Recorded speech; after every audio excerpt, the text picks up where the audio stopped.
Welcome into OutKick the show. I am your fearless leader, Clay Travis. I hope all of you are having fantastic Tuesdays, wherever you may be around the nation or around the world. Prize Picks, America's #1 daily fantasy sports app with Prize Picks. You against the number. You can win up to 100 times your money with as little as 4 picks. You can turn $10 into $1,000. We get a free square with Caleb Williams. I'm going to give you my picks on Thursday. Hopefully they will go better than my gambling picks did this week and then my Prize Picks did this week. But Prize Picks, best way to win real money this football season. Which players are going off, which ones aren't. Make your picks in less than a minute and turn your sports opinions into real money all season long on Prize Picks. Again, we will have some winners for you on Thursday. The Prize Picks did not go well last Thursday, but you can download the Prize Picks app, use code OutKick, get $50 when you play $5. Code OutKick on Prize Picks, $50 instantly when you play $5. You don't even need to win to get the $50. Prize Picks, run your game. All right. Bunch of different stories. Going to run through the NFL action. Also going to talk to you about Howard Stern not wanting Trump supporters to listen. The Springfield, Ohio 33 threats and hoaxes. Pagers blowing up for Hezbollah in Lebanon. Diddy arrested. I don't even know, is he called P. Diddy or Diddy now? I'm not sure what his official title is. But anyway, he's been arrested. Reports are that his bail is going to be in the tens of millions of dollars. And Scientific America magazine endorses Kamala over Trump. Why do people have that discussion? Why is it necessary? We will discuss that. That's only their second endorsement of all time. Okay, several different things. Let's start here. I mentioned this yesterday. Bryce Young has been benched by the Panthers. I was 100% wrong so far on Bryce Young. I will own it. I watched him play. I knew he was undersized. My concern was his health, but I thought he could be Drew Brees-like. He was scintillating at Alabama. And all of you out there that watched Bryce Young play at Alabama know what I'm talking about. He would run around in the pocket. He would see the field well. He would make plays. I'm stunned by how bad he's been with the Carolina Panthers. And to be the overall #1 pick and get benched after only 2 weeks is a sign that you are, frankly, a really awful performer on the field so far. And I do think it's worth thinking about right now. Who's the best quarterback that ever played at Alabama? He's the guy that got benched, Jalen Hurts. Am I crazy for that? Mac Jones benched. Tua can't really stay healthy. I'm a fan of Tua. But we got right now Bryce Young getting benched. You look at the Alabama list of quarterbacks in the NFL, just saying Jalen Hurts probably the best, and he had to leave to go play at Oklahoma. So I'm stunned Bryce Young has been benched. I don't think he's going to pan out in the NFL. Maybe, however, if you are Bryce Young, you look up at what's going on in Minnesota and you say, wow, look at what Sam Darnold is doing so far this season with the Vikings. Expected that J.J. McCarthy would play. He was a 1-year, $10 million security blanket, and he looks like through 2 weeks one of the best quarterbacks in the NFL. I would argue to you that the Vikings are probably the most consistently ignored team in the NFL that actually tends to win games at a decent rate. No one expects them to be any good. No one pays any attention to them. I'm not just talking about the past few years. I'm talking about basically the past 20 years. And all they do is go out and find ways to win. And right now, they are doing that with Sam Darnold. So let me run through some of the results out there. Raiders get the win over the Ravens. Lamar Jackson starts off 0-2. NFL two-time MVP. You can't lose at home to Gardner Minshew. It's one thing when you miss throws and as a result lose the opening Thursday night contest against the Chiefs, but at least that's Patrick Mahomes. At least that's on the road. This is an inexcusable loss, and I think you're going to start to see more pressure come in on on the Ravens and on John Harbaugh and on Lamar Jackson to justify everything that he's been accomplishing so far. And look at this for the Ravens. You got to go on the road this weekend, big game against the Cowboys, okay? That is super interesting. Then you have to get the Bills in Baltimore, and then you have to go on the road against Joe Burrow and the Bengals, who are also 0-2. My point on that, not crazy to think that the Ravens are going to start 1-4 or maybe even, worst case scenario, certainly 0-5. And if that happens, things can go downhill in a hurry because that division is not easy. And most 0-2 teams do not make the playoffs. I would just point out, by the way, congratulations, Antonio Pierce and the Raiders. Gardner Minshew has been on, it feels like 8 different teams at this point, but congrats to him. Look, the Browns went on the road and beat the Jags. All is not well in Jacksonville, where Trevor Lawrence and the Jags are now 0-2. And if you lose at home to Deshaun Watson and the Cleveland Browns, and you're coming off the loss to the Dolphins, again, the Browns kind of stay alive a little bit at 1-1. But when you actually look at the Jags schedule going forward, on the road against the Bills, on the road against the Texans, probably a decent chance that they start off 0-4, just worth kind of breaking down that. I was watching this game, of course. The Titans choked again. Callahan went off on Will Levis for the underhanded fumble flip. Absolute brain freeze for a second straight week from Will Levis. This is what I've been saying for some time. He just doesn't have the field awareness and the decision-making to be, in my opinion, a starting quarterback in the NFL. I saw it at Kentucky. I now see it at the Titans. I would have loved to be wrong, but I don't think we're that far from Will Levis getting benched. I really don't. For the Jets, they were fortunate to win. I think if Will Levis isn't crazy, the Titans go out and win. And this is a crazy stat, too. Titans have had punts blocked in 2 straight weeks. That's virtually unheard of in the NFL. Most teams go entire seasons without a single punt being blocked. 2 in a row? Titans would be 2-0 if they could just punt the football and if they didn't have a moron at quarterback. I mentioned the Vikings, Sam Darnold getting the win. 49ers, a lot of injury issues. Christian McCaffrey, I believe, now on IR. Deebo Samuel now with issues. I think the 49ers are the most talented, best coach team in the NFC, but they got major injury issues early in the year. Chargers, I told you I loved this game. NFL betting went a lot better, by the way, than college football betting. Chargers went on the road and dominated. Justin Herbert, Jim Harbaugh is a great combo. This is a talented Chargers team. They're now 2-0. The Panthers are a mess. I don't know what they're going to do. Probably go back into the draft. Try to move on from Bryce Young, it feels like. Seahawks get the win in overtime over the Patriots. Nice win for the Seahawks in that game. Patriots have been pretty good. Year 1 so far of Gerard Mayo. Could easily be 2-0. Saints are the best team in football through 2 weeks. Absolutely wrecked the Cowboys. The combination of Derek Carr and his new coordinator, Kubiak, I think, is that the guy's name? Adam's out, so I don't have a fact checker. So if someone in the studio can officially be the new fact checker, that would be great. Saints get the win. Commanders over the Giants in a sadness bowl. Bucks get the win over the Lions. Baker Mayfield continues to roll and play at a high level. I thought Jared Goff wasn't great in that game. Packers, let me give credit here to LaFleur, all right? When he was the offensive coordinator at the Titans, I thought he got elevated too quickly to become the Packers head coach.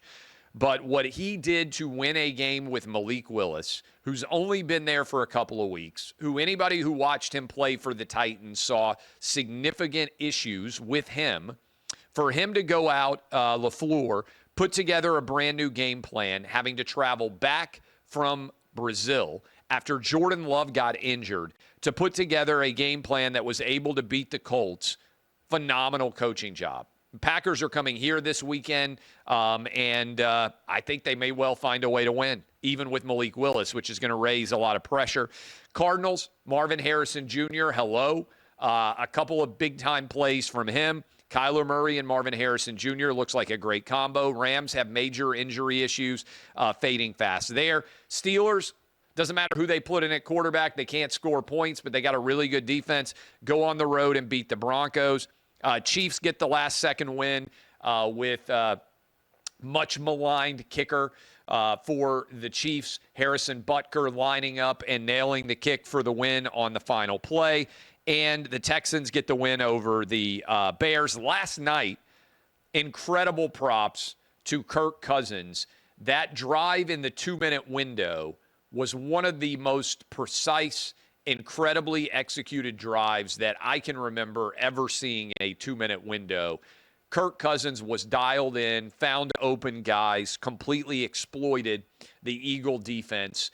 And then for the drop pass at the other end that would have basically sealed this game, Eagles are sitting at 0-2. There's a lot of teams that were supposed to be championship contenders sitting at 0-2 so far this year, setting up a lot of drama for week 3. So those are my big takeaways from the NFL. I'm about to make my college football gambling picks. Going to try to rebound from a disastrous 3-12 week. But we did go, I think I've got my picks over here somewhere. I think we went 5-3 in the NFL picks, which at least was a decent back recovery after the 3-12 weekend. But we'll dive into that here in a bit. A couple of different things. I want to start with this, actually. I don't know how many of you saw, Bobby Barack wrote a story about Howard Stern. He said on Monday that he doesn't hate Donald Trump. I'm reading from Bobby Barack's article, he just hates anyone who votes for Trump. The whole idea, quoting from Stern, this whole idea of you like me, you're good, and if you don't, you're bad. I've been the victim of this. I don't hate Trump. I hate the people who vote for him. I think they are stupid. I do. I have no respect for him. He then said, I'm at the end of my career, so F you and listen to another station if you don't like my views on Trump. Wow. Look, I used to be a fan of Howard Stern. He's one of the most legendary people that's ever been on the radio, alongside of Rush Limbaugh, who Buck and I had the good fortune to talk to the audience that Rush built every single day. But here's the truth. I'm the exact opposite of Stern on this. I wish millions of people who are voting for Kamala Harris would listen to OutKick and read OutKick. I wish millions of people who are voting for Kamala Harris would listen to Clay and Buck every day. I want to talk to an audience that votes in many different ways, that has many different perspectives. I try in my own life, and I'll talk about this in a little bit, to consume as much media from as many different sources as I can, because I don't think you can make really good arguments if you live in a media silo. I read the New York Times every day. I read the Washington Post every day. I'm a subscriber. I think it's important to know what they are saying, because if you don't, then you're not aware of what half the country is consuming, and so you can't make the best arguments. So I think this is a flaw of Howard Stern, to call out people who are voting for Trump. I want as many people who are voting for Trump to listen to me, as many people who are voting for Kamala to listen to me, as many of you that are independent to listen to me. Because I think over time, if you listen, my arguments are solid, and I think I'm right. And I will lay out arguments, and I will explain why I believe this. You don't ever have to agree with me. You can think I'm crazy. You can think I'm a moron. You can think that I'm a hypocritical liar. You can think whatever you want. That's the great thing about the marketplace of ideas and the First Amendment in this country. But I do think you have to consider a variety of perspectives before you make an argument in order to make the best possible argument. And I think it's indicative of the Trump derangement syndrome afoot in this country that a guy who does a radio show that is not even a political radio show would be screaming at people that he doesn't want anyone who votes for Donald Trump to listen to him because he thinks they're all morons and he thinks they're stupid. I'm not willing to paint with that broad of a brush. I don't think every single person who votes for Kamala Harris is a moron or stupid. I think a lot of them have just not been exposed to the entire panoply of arguments out there, and that's why I'm a First Amendment guy. I really do deeply believe that if as many people as possible are exposed to the largest possible scope of argument, that the best ideas will win and the best candidates will win. That's the entire basis of the First Amendment in this country. And if you don't believe that, if you believe like Hillary Clinton went on MSNBC recently and said, oh, if you spread misinformation, I think you should potentially be put in jail, I disagree with you. First of all, the idea of misinformation is it presumes certainty. There's a lot of things that people argue that are uncertain that later end up being true. For instance, I think COVID probably came from a Chinese lab. I've been saying it for several years now. Data and evidence, to me, overwhelmingly supports that argument. I don't think any of you get any benefit at all from wearing a mask. I've been arguing that for a long time. The data and the evidence actually supports me in both of those situations. But when I said it in the fall and in the fall of 2020 and in the spring of 2021, a lot of people wanted to shut me down. Well, sorry, I ended up being right. But even if I had been wrong, that was, in my opinion, something that we should have been debating as a country. Instead, I said every school should be open. Kids weren't in danger. I said we could play sports safely. I was right. Was I wrong about some things on COVID? Sure. Nobody bats 100 on any issue. Nobody bats 1,000. Sorry, some people bat 100, and unfortunately, a lot of them play for my Braves of late. All right, but I disagree thoroughly with Howard Stern. I think that's actually an indictment of him, that he would be categorically saying that he doesn't want people who vote for Trump to be listening to him. I don't know why you would completely alienate half the country. I want Kamala voters listening to me. I want RFK Jr. voters or Cornel West voters or Jill Stein voters. I want everybody because I think my arguments are the best and they're going to win. Speaking of misinformation, this was the front page of the New York Times today. I want to read this for you. As I said, I read the New York Times every single day. Above the fold, right side of the newspaper, the headline is "The Anger That Defines and Threatens Trump." Subheading: Outrage Dominates Political Landscape. These are the first two paragraphs. There are lots of good people out there that are busy and they trust the New York Times to honestly give them the news. Let me read the first two paragraphs of this article, and you tell me whether you think Peter Baker of the New York Times has done that. Within days of former President Donald J. Trump vilifying immigrants on national television with false stories about Haitian migrants eating pet dogs and cats in an Ohio town, someone began threatening to blow up schools, City Hall, and other public buildings, forcing evacuations and prompting a wave of fear. This is the opening paragraph of the New York Times writing about the second attempted assassination of Donald Trump. Okay? This is important.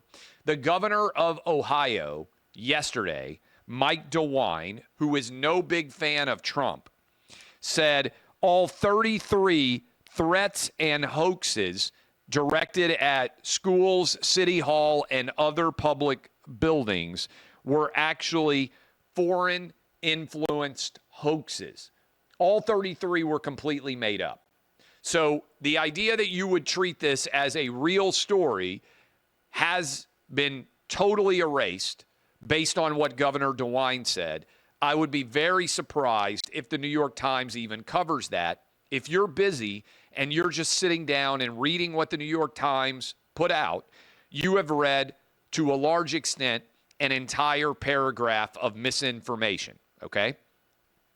Also, there are evidence out there. There is evidence. People have said in public statements that that Haitian migrants have been coming after ducks, geese, dogs, cats. Whether you believe it or not, That allegation is out there from citizens of Springfield, Ohio, okay? Second paragraph from the New York Times. Days later, authorities said a man who described himself online as a disaffected former Trump supporter made his way with a semi-automatic rifle to the former president's Florida golf course, evidently looking to take a shot. Okay, so they open with not Trump facing a second assassination attempt, but they open with a false allegation from foreign activists of 33 threats that did not actually occur in Springfield, Ohio, as a reason to justify why Trump might have been a target. But also, it's very important. How did they define the guy who was trying to kill Trump? A disaffected former Trump supporter. I read the entire New York Times print newspaper this morning before I went on radio. Nowhere in the New York Times do they tell you that this guy who tried to kill Trump had made 19 donations to Democrat candidates. Nowhere do they tell you that he voted for Joe Biden in 2020 and had a Biden-Harris bumper sticker. Nowhere do they tell you that he quoted in response to Joe Biden the idea that democracy is on the ballot and Trump must be stopped. Instead of a disaffected Trump supporter, now this guy did vote for Trump in 2016 reportedly, but he has abandoned him and he's asked now for Iran to assassinate Trump, and it appears he's tried to assassinate Trump himself because he is a crazy man, okay? But nowhere in this article does it say that this guy now supports leftist political candidates, 19 donations, and has directly quoted and parroted Joe Biden and Kamala Harris language. If you just read the New York Times and you trusted them to tell you the truth, nowhere is that in there. You would think, oh, the guy who tried to kill Trump is just another one of those crazy MAGA supporters that for some reason is mad at Trump. I think that matters here. I think it matters a great deal. Because the motivation this guy had, to me, when he's directly quoting from Democrat talking points, the reason why people are trying to kill Trump is because they've tried to tell you that Trump is Hitler and that if he is elected, he will end democracy in this country. Now, Democrats don't actually believe it, okay? Because if they did, they would cheer on these assassination attempts. They wouldn't actually respond by saying, oh, best wishes to Trump and his family. They say that because they're worried about losing moderate voters. The left wing in this country would be very happy if Trump got killed because they believe he's Hitler. And if you guys remember, there used to be a big ethical debate. Would you kill baby Hitler? If you could go back in time and you could see Hitler as a baby, would you kill baby Hitler was a big topic of discussion. If you truly believe Trump is Hitler and will destroy American democracy, then you should own it and say, yes, I'm in favor of the assassination. They won't say it, even though many on the left believe it, because they don't want to lose moderate voters, because the overwhelming majority of good Americans, whatever they think of Trump, do not want him to be assassinated. I think that's important. New York Times failing its readers yet again. Yet again. A couple of other stories that are out there. This story was wild. There is a report that around 2,800 Hezbollah terrorists who were communicating via pagers because they wanted to avoid being able to be tracked on their cell phones, that Israel found a way to simultaneously blow up those pagers, and that as a result, thousands of Hezbollah terrorists are now dealing with severe injuries to their body from the pagers blowing up. How exactly this happened, I have no idea. There are a variety of reports out there about how Israel might have managed to do this. My first thought is good for Israel for holding these Hezbollah terrorists responsible for their attacks inside of Israel. My second thought is I want to know about the technology here. Is it possible for somebody to say, I got an iPhone.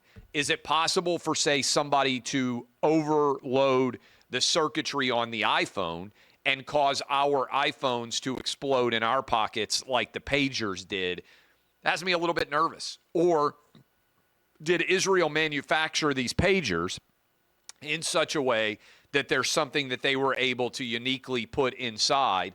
There's videos out there of all of these Hezbollah guys simultaneously having their pagers explode. It's one of the all-time most extraordinary accomplishments of any counterterrorism group. Couple of other stories that are out there.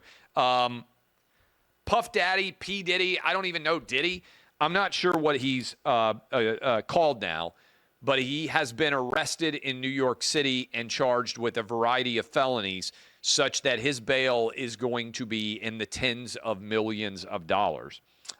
There is also a report that there are videos that he was recording that he was using for bribery and extortion-related reasons, which brings me to Jeffrey Epstein, who many of you out there, including me, have always found it very strange that Jeffrey Epstein has all these super famous, super wealthy friends and colleagues and connections, and yet there's never been any sort of revelation about exactly who he was or how he came to be so immensely wealthy related to the good-looking women that he always had around him that eventually he was held responsible for. I think that Diddy and Epstein both were taking sex tapes of prominent people and using them as leverage to try and maintain power and control. That seems very likely based on all the evidence and data that I have seen out there. So we'll follow this case. I haven't candidly read the indictments. I haven't been able to fully dive in, but for much of the 90s and the early 2000s, Diddy was about as famous of a person as there was. And I bet there are a lot of people that were in his purview, that were in his circle, that are very, very nervous about what might come out about them. Less serious. Thesis. I had an incredible time in Wisconsin. I think that Wisconsin and LSU are the two biggest heavy drinking college football fan bases in America. The state of Wisconsin in general is off the charts on alcohol consumption. It's super cold up there, lots of times locked up. That is the Midwest winter in essence.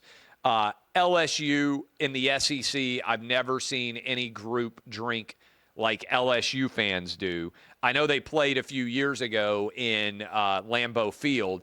I bet that was one of the drunkest, if not the drunkest game in college football history.